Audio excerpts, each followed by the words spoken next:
Today I'm sitting down with Isaac Arellanes to dive into all the chapters of his story. We'll talk about how he first discovered acting, what inspired him to pursue it, and how that journey led to him being cast in My Life with the Walter Boys. Isaac also shares his interests outside of acting, as well as what he hopes to accomplish in the future. So let's dive into the first chapter. We're currently at the L'Hermitage Hotel, and... I'm Isaac Arellanes. Okay, so tell me a little bit about what got you into acting, what sparked your interest. How did this all start and happen for you?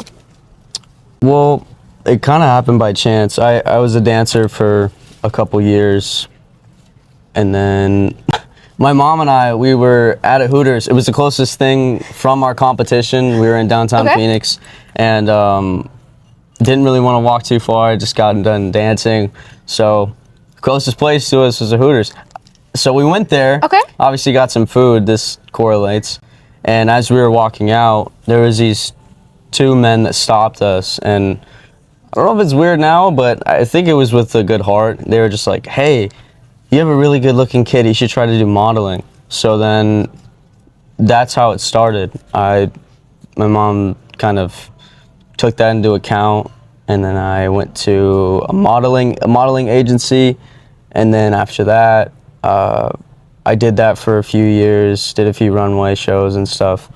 And then my oldest brother had tried to do, he was doing acting classes and stuff like that for a bit. So then I followed him. I've always been been like a little duckling with my brother, my oldest brother. So went from dancing, he tried dancing, so I tried dancing, and then to acting.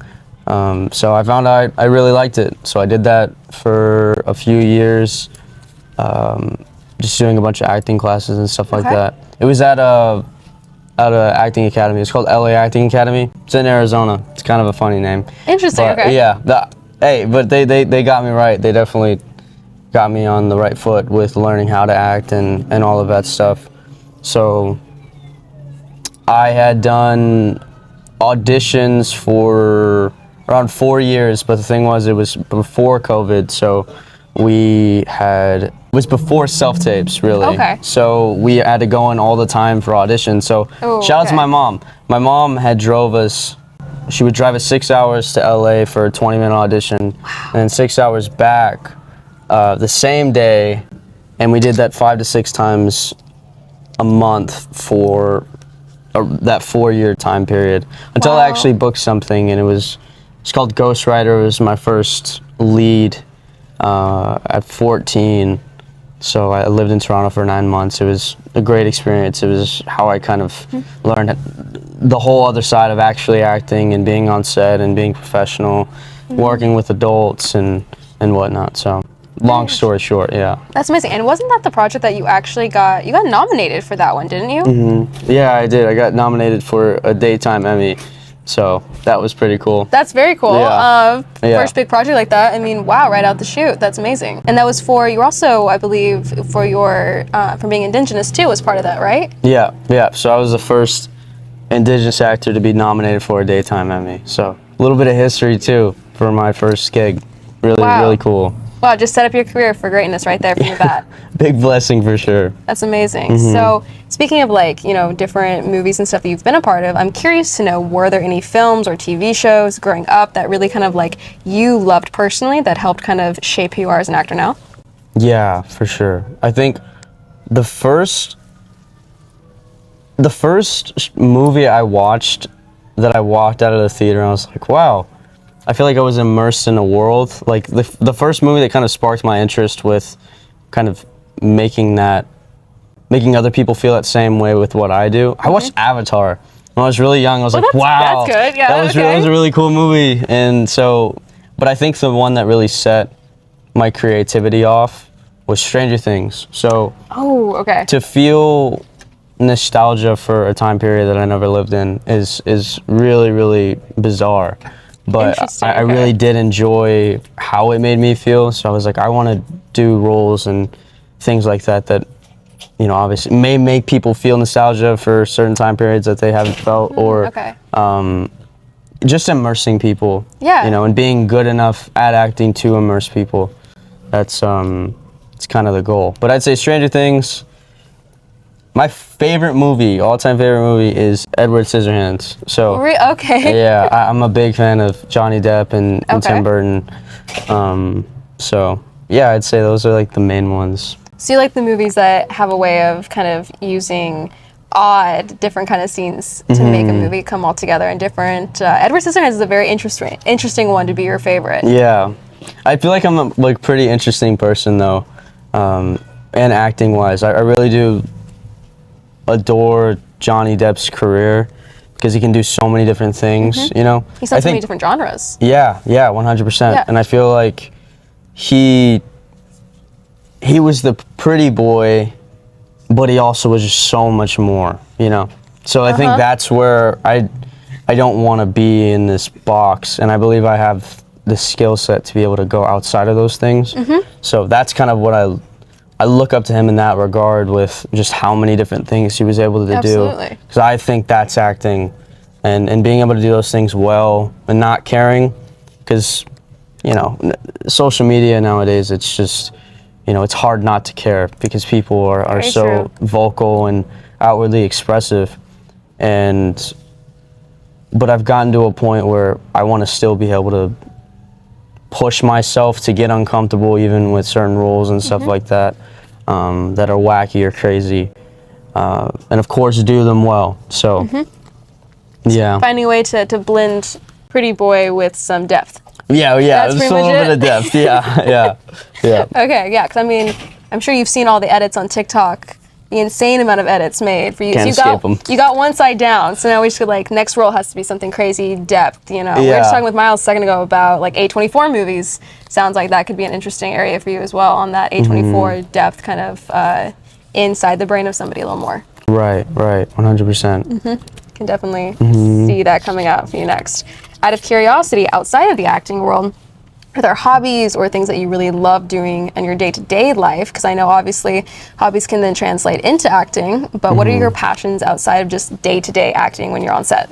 I really I've been doing jujitsu for a bit. Okay. That's a cool escape because it's kind of all about your ability to solve problems. So you can't really focus on anything else outside like going on in your life. All you can focus on is the problem at hand, which is you're trying not to get choked out by somebody. So it's I feel really like that's therapeutic. a really good problem to like I don't want to die. Right. Okay. Yeah. So Like it's oddly very therapeutic.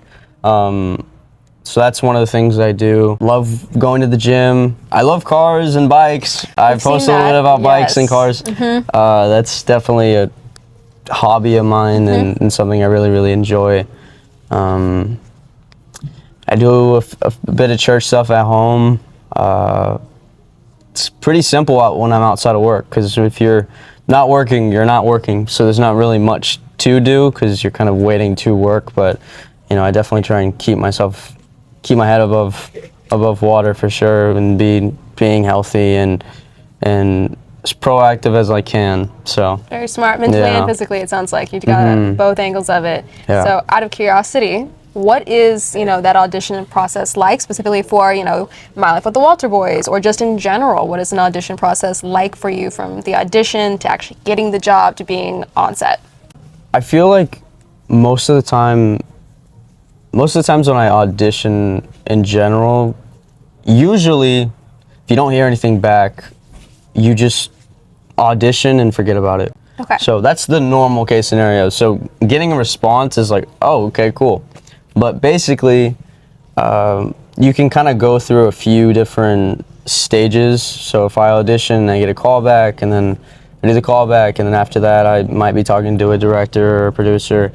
Okay. But even just the auditioning process, like my process to audition with a script, I actually really enjoy it, because it's kind of hard to explain, but you can almost create your ideal reality when it comes to how you'd like this scene to go, or even what's around you and how the people are responding to you, because it's kind of, obviously you're not on set, so there's not like these set things that have been picked out or anything like that. Yeah, so I kind of can just be creative and audition however I want, or have whatever Get to see the project ideas through your I want. eyes. Yeah, 100%. So I enjoy auditioning because I kind of am in control of my choices and all of that stuff. But yeah, so from auditioning to booking, sometimes, like even with Walter Boys, I think I found out like a week before I had to leave. So Wow. it kind of just depends. Oh, that would not work for me. I wouldn't know what to pack, my shoes. Oh my gosh, that'd be a mess. And I think I was gone for like 4 months. So, just getting up and dipping. That's when duty calls, duty calls. Oh my gosh. It's all a part of when I talked about just kind of trying to be ready for being proactive so that if something does come up, I'm already kind of prepared to get into that work mode, How do you do that mentally? Like, do you just leave and have to like make new friends, new environment? I mean, it's a whole different world you're living in for a while. I feel like it's something I kind of get used to. I don't think it's usually that there's a certain level of getting uncomfortable because it's like, okay, well, now I'm in a new environment with new people and stuff like that. But I kind of thrive there because I know I'm working and I know you're not always guaranteed work. So there's this level of gratitude just being there and, being in a new hotel, meeting a bunch of new people, new cast, and seeing different personalities mesh together. Will we work? Won't we? But it's kind of like a big summer camp. Yeah, it's exciting for sure. So I feel like I handle it well. Right now, obviously, we have My Life with the Walter Boys. We had season 1. We've had season 2. I can't ask you any questions about season 3. But I am going to ask you, if you could just for fun write Isaac his own little storyline, what would you love to see your character get to play out? I think a love interest would be fun. I think everyone's been wanting it, for sure. It would be fun, for sure. I know the 400 girls in my comments have been wanting it. Yeah, it would be really, really fun. I feel like that would add a bit extra... a bit more depth. Yeah, I'd probably say it would be really, really nice to have a love interest and kind of see how the writers would write that out and how it would play out. I would really like to see a bit more vulnerability with Isaac. He has a very interesting backstory, obviously, with his dad and everything as well. It'd be cool to kind of see that come to light a little bit more as well. Right. Okay, outside of My Life with the Walter Boys, is there a project? I know you've talked about wanting to do things like horror or, maybe more of a thriller or things like that. Is there a project that's a dream project for you? Is there something that you have auditioned for that you were like, oh man, that was something I really wanted? Obviously you can't give us names, but vibes. Like, was there something that you were just like, that's my kind of project? My dream role would be to play a psycho. That would be... Should I be concerned? No. Should I think you're fine. I think you're good. I think you're good. I think I'm fine, okay. Yeah. The reason being is because it's very challenging to do that well. Okay. Because there's so many things to think about, down to, are you being hidden in plain sight? How much charisma does a killer have, right? So there's like so many things. I had auditioned for a horror movie, and they had specified a specific killer that I was supposed to be like. And so I spent like 3 to 4 hours just watching documentaries based on their mannerisms and, the psychology of why they twitch their eye to the left, or why they're licking their lips in a specific manner, or, why are they closing their eyes for a long period of time. All of those things they matter when it comes to just the bigger picture of a performance. Okay. So I think it just would be really, really, really cool to do it well, because it's very difficult. Yes. But I think that great actors can do that and do it exceptionally. So that's where I'd want to. Like a challenge for yourself. Yeah, it would be super challenging. But to create something and to come out on the other side, it would kind of be a statement. That's a statement piece for sure.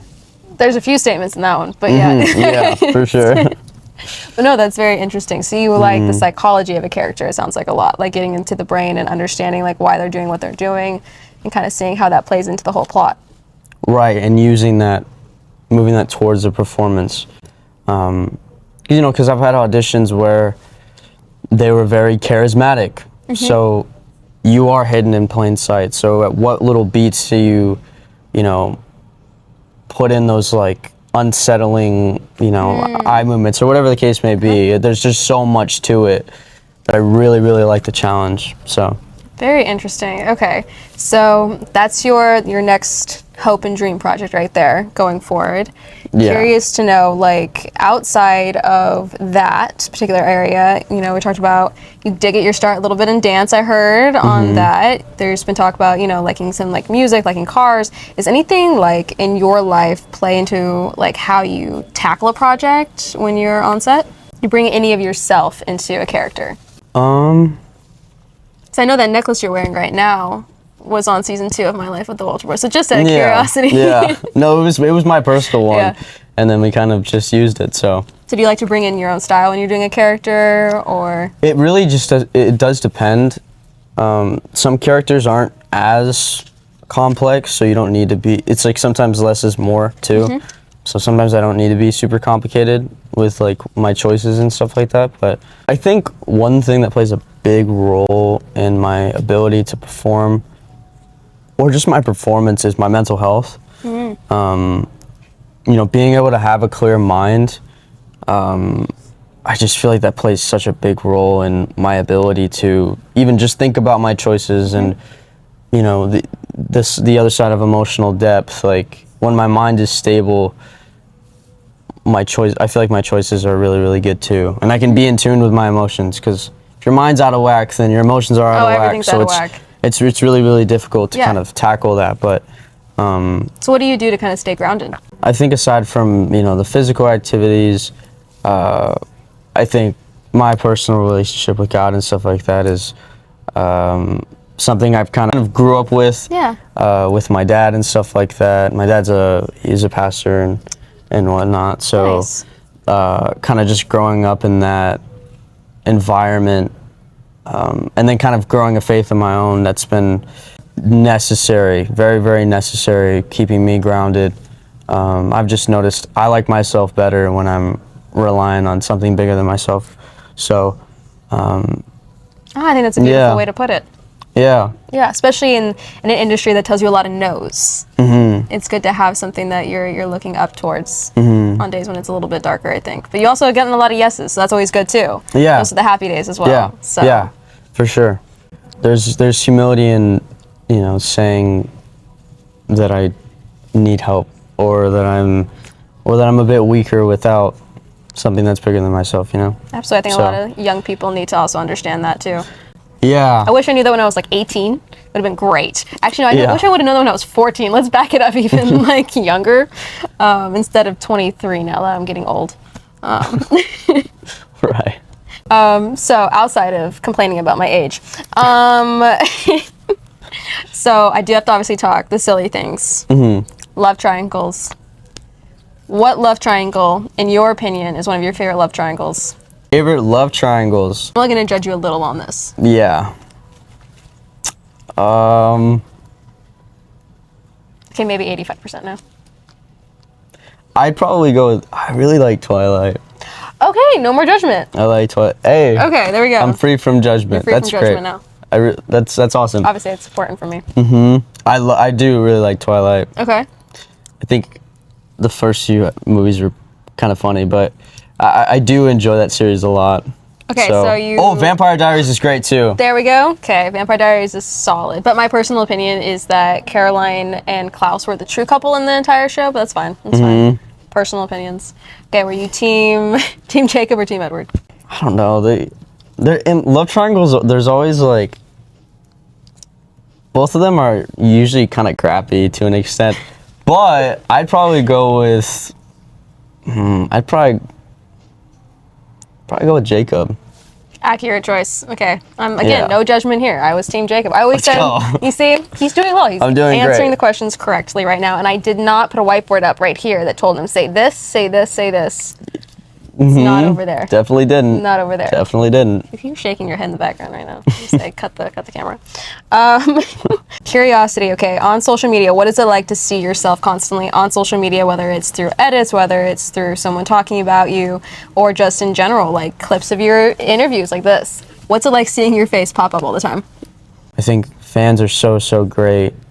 In my personal life, me hyperfixating on, you know, people seeing me and stuff like that, it doesn't really make a big difference. So I think me just continuing to live and do my own thing, work, that's like all I can do. It's really, really cool. It's beyond cool. I think it's a blessing to be able to be in a place where I am being noticed, and, you know, people admire some of the stuff I say and, you know, what I do and who I am. It's probably a little surreal, like, to see it all. Yeah. Yeah. I don't think it's something that I'll ever really fully comprehend, that there's so many people that see you, and I think that's a good thing not to fully comprehend it. Always be in awe a little bit of it. yeah, I feel like if I have that kind of perspective, there's always room for gratitude. It's like, wow. I think gratitude, you hit that one on the head. Everyone should have gratitude for whatever they're doing in life. Absolutely. Okay, so looking towards the future, is there anything that you can, like, hint us that you might be in, that we might be able to see your face in outside of My Life with the Walter Boys? Are you allowed to say anything, or can you just give us, like, a nod that we will see you? You'll definitely see me. Okay. There's a movie called Wind River. Okay. Wind River Chapter 2.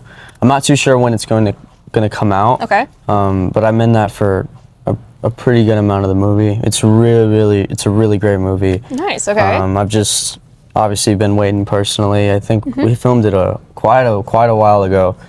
But that's something I'm really, really excited for. It's like one of my favorite projects that I've ever filmed. But yeah, so I think that's the main thing that you'll see me in, hopefully more soon. I'll just keep auditioning and keep putting stuff out. Awesome. Okay. I always like to ask people, what is something that, like, I personally, I'm an extreme ADHD girl, so I hyperfixate on things very, very quickly, and I forget about everything else in my life. Me too. That's why these videos take so long to come out, because I'll be like, I'll start editing and I'm like, oh, wait, I want to go here. I want to go there. So you'll see this eventually. So I like to ask people, what is something that you love to hyperfixate on, or something you're currently hyperfixating on?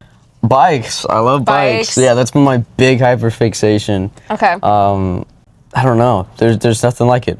I get back in my car and I feel like I'm in a cage. So yeah. Oh, that's just easy. And you just feel very free, and I just can't explain it. I've always been kind of an adrenaline junkie. Okay. So I definitely try and tame that and be smart, be wise, make sure I'm in a good headspace when I ride and stuff. But that's been my big thing. It's bikes. For sure. I've really liked bikes. Also auditioning. Auditioning's really, really fun. I've been doing quite a bit of them, so kind of been hyperfixated on getting something. Good. And just trying to work towards that. Selfishly, I'm excited about that, obviously, because we want to see you back on the screens. Right. With a long screen time. That would be nice. And I'm excited to hear that. I'm not excited about the bike thing. I'm glad you can. That terrifies me to be like, one of my best friends is really big into, like, sports bikes community and stuff like that. Terrifies me to my core. I watch his videos online and I'm just like, don't show me. I'm like, I don't won't see that. I won't like it. I'm not gonna look at it. Like, put it over there. I'm just imagining you on the side of the road. It's fine. Yeah. I'm also a girl who does not like roller coasters or any of that though. So, like, I'm a non. You know, like, I don't really like roller coasters either. Okay. So I guess I'm an adrenaline junkie in a different way, but I don't like the non-control I have in that situation. Like, I like to control whatever I'm doing. yeah, I don't like I'm not a big fan of the drops. Agreed. I don't want my stomach in my mouth. That's my personal opinion. I'm good too. Yeah. I'm all right. Okay, so we found our connecting piece there, is that we don't like roller coasters. That's great. Yeah. Can agree on that. Bike's different story. Bike, completely different story. Complete opposites in that on that part there. We can't wait to see you in more coming up. We can't wait to see My Life with the Walter Boys Season 3, even though I'm not allowed to ask anything about it. But we are very excited to see you in everything that you're doing, and thank you for taking the time and being out here with me, even with the helicopters and everything coming around us. Yeah, thank you for having me. Thanks so much for watching, and a big thank you to the L'Ermitage Hotel here in beautiful Beverly Hills, California for hosting us. If you enjoyed this conversation with Isaac, don't forget to subscribe for more interviews and behind-the-scenes stories. See y'all next time!